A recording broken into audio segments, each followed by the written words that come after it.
been on placement 40 years before. This was probably in 1990. And he was one of the first to go on the placement program. He probably maybe 30, 35 years before. And I had his name and I knew about where he was from on the reservation. And I had a lot of hit and misses looking for him. One day I knocked on this hogan in the middle of nowhere. And this guy answered the door and said, "May I help you?" And he spoke real well for an Navajo. And I said, "I'm looking for so-and-so." He said, "Well, who are you?" And I said, "I'm a representative of the LDS Church, the Indian Student Placement Program. And this person was on the program once." He said, "It's me." And I said, "It's you. You're so-and-so." And he said, "Yes, I am." And I said, "What are you doing now?" And he said, "I'm a pastor of," what did he call it? The Indian Faith in Christ Fellowship Church or something like that. Yeah. Flowery name.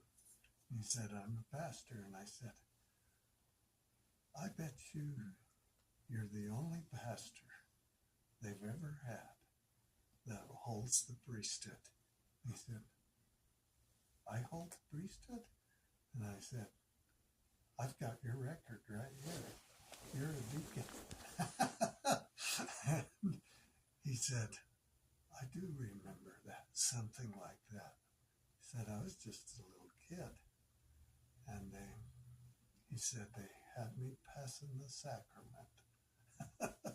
I said, "Yep, you're a Aaronic priesthood holder, and you're a pastor in the such and such a church." And he said, "Well, that is amazing, isn't it?" And so I explained to him what the priesthood was. He didn't really know, but he understood my explanation, and I explained how he ended up being ordained. You know, you went to church and with your foster parents, and you went up through primary. He was only on placement a couple of years or 3. When you turned 12, they ordained you a deacon. He said, "Yeah, I remember having that happen." And he said, "I didn't realize what it meant at the time." And he said, "I'm going to study that a little more." And he said, I still have a Book of Mormon." I said, "You ought to read it." It was quite a good visit. Interesting, though.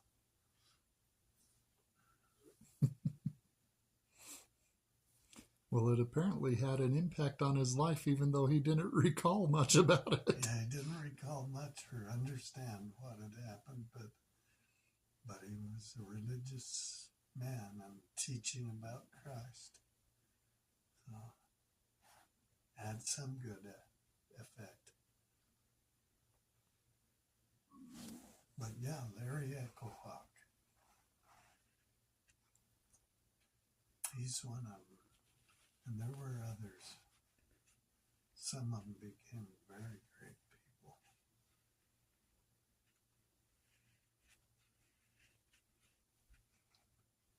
Yeah, you couldn't have a name like Echohawk without knowing there's some Indian blood there. If you just saw him though and talked to him, you'd never know. He looks as Caucasian as the next Caucasian, you know. Yeah. But he's Mohican or Sioux or Cherokee, something like that. I think he's Cherokee. Could be Choctaw